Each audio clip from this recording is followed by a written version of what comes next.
Wash and Go.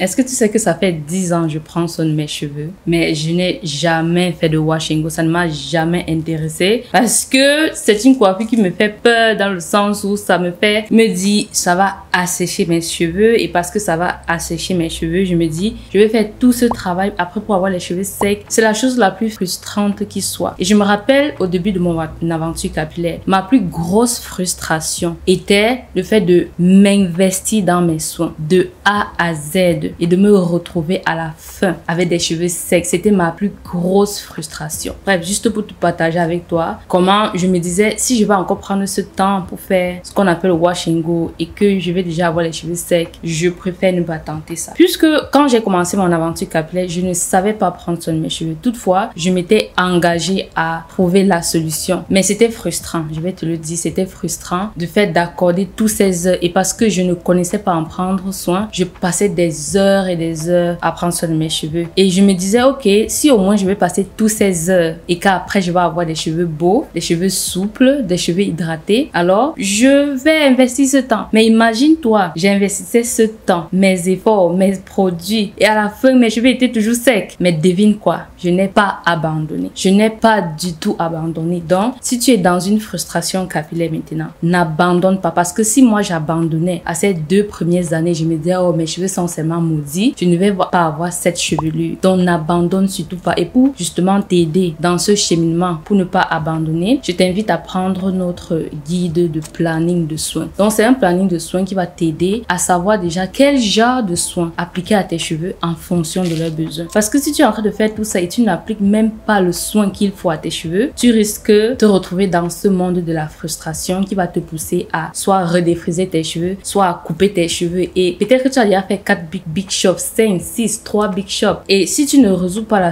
le problème qui est le fait que tu ne sais pas bien prendre soin de tes cheveux, tu auras beau faire les big shops encore et encore, tu ne vas pas avoir ces résultats. Tu vas encore aller au défrisage, après revenir au naturel. Bref, longue introduction, mais tout ça pour dire, j'avais peur de passer par cette frustration. Mais je suis déjà arrivée dans mon expertise avec nos cheveux qui fait que même si mon premier wash and go, ça foire, il n'y a pas de souci. Je sais déjà prendre soin de mes cheveux de telle manière que même si ça foire, je saurais quoi faire de mes cheveux pour un peu récupérer ça. Et j'ai aussi cultivé avec tout ce temps la détermination, la force, la résilience. Est-ce que tu es résiliente? Est-ce que tu es une personne qui, lorsque ça va mal, tu tiens le coup parce que tu sais que ce n'est que comme ça que tu vas arriver au bout? C'est ça que j'ai développé durant toutes ces années pour apprendre à prendre soin de ça. C'est pour ça que je dis souvent, il ne s'agit pas que des cheveux, c'est bien plus que ça. Donc, cette résilience que j'ai aujourd'hui, tu vois, fait en sorte que j'ai décidé de me lancer dans cette aventure du wash and go, et vraiment, je vais documenter ça ici avec vous. Les autres choses que j'ai appris avec le temps, j'ai documenté et j'ai mis ça dans mes programmes capillaires. Donc, j'ai longueur et souplesse et 4 semaines pour avoir les locks. Il faut bailler mon afro libre. Toutefois, lorsqu'il s'agit de ce wash and go, je vais documenter ça ici avec vous. On va partir pas à pas, soin après soin, pour que vous voyez comment j'échoue, mais je me relève. Est-ce que quand tu te échoues, tu te relèves? Très important, ma chérie, c'est très important. Ok, arrêtons le blablatage. Je vais donc partager avec toi les produits que je vais mettre en place pour justement affronter ce wash and go. Pourquoi on appelle d'abord ça wash and go? Est-ce que quand tu laves, tu sors de la douche, tu marches comme ça? Mais bon, on comprend le principe.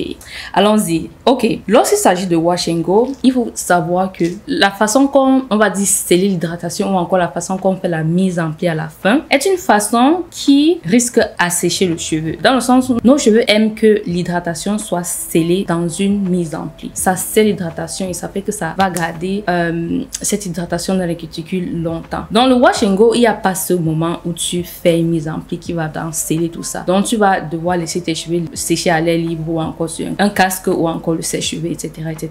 Donc, vu que je comprends déjà le mécanisme de ça, ça me fait donc faire ce qu'on appelle reverse engineering en anglais. Et vu que c'est un style qui risque, bon, c'est la vérité, ça va laisser mes cheveux plus secs que d'habitude. Alors, ce que je vais miser sur, c'est des produits qui ont beaucoup d'hydratation, de nutrition. Lorsqu'il s'agit du shampoing, du masque et de la crème que je vais mettre, bon, il y a plusieurs wash and go. Il y a des wash and go, tu peux mettre la crème ou pas, mais bon, c'est pas ça. Ok, on va parler de ça au fur et à mesure qu'on va apprendre. Ok, alors je vais utiliser ce shampoing de Lullaby. C'est un shampoing doux, c'est pas le shampoing le plus doux du monde, mais c'est un shampoing doux. Il y a ce shampoing là-dedans et voici mon masque nourrissant, hydratant préféré. Voilà. C'est pour ça que je vais donc miser sur ça. Le shampoing, je peux changer et prendre donc un shampoing plus doux que ça. Mais ça déjà, si tu as ça, c'est déjà beaucoup plus doux que les autres shampoings là. Ça par contre, en tout cas, lorsque je mets ça sur mes cheveux, il y a cette hydratation là que j'ai dans mes cheveux. Donc, je mise sur ça. Alors, ça, c'est la partie subtile que je vais au fur et à mesure voir ce qui fonctionne avec mes cheveux. Donc, il y a différents wash and go. Déjà, je suis en train de faire mes recherches sur ça. Je regarde les vidéos encore et encore. Et il y a différentes. Il y a ce wash and go où on m'a dit d'appliquer une crème, ensuite d'appliquer une mousse. Donc, je te montre ma mousse. Et ensuite d'appliquer... elle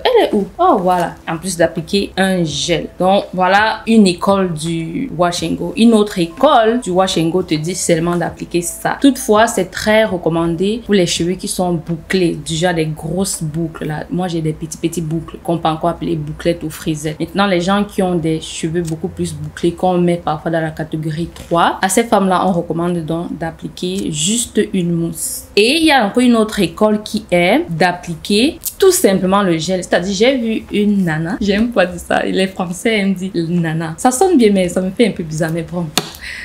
J'ai vu une nana qui a fait son wash and go juste avec ça. Elle a appliqué que ça. Elle s'appelle Issime. Je suis désolée, je vais écrire son nom ici. Elle a utilisé ça tout seul, avec rien d'autre. Il y a d'autres qui utilisent et la mousse et le gel. Donc, moi, je vais commencer par la méthode où on applique la crème, ensuite la mousse et après le gel. On va commencer par ça et je pense qu'après ça, je vais faire la technique où on applique juste la mousse et le gel. Est-ce qu'un jour je vais tester la technique où on met juste le gel? Peut-être. Who knows? Comme j'ai dit, je suis ouverte à tester tout ça. Donc, je t'ai montré les produits finalement. Donc, pour le côté coiffage, je vais donc utiliser la crème Mélanine Hair Care. Tu vois comment j'ai utilisé ça?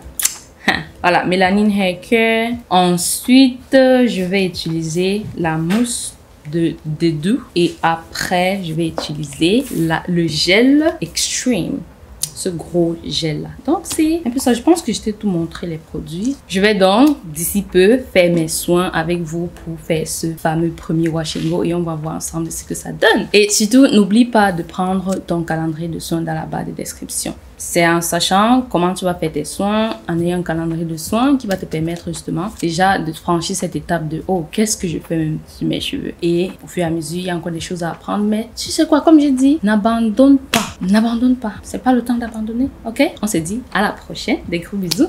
Mouah. Bye.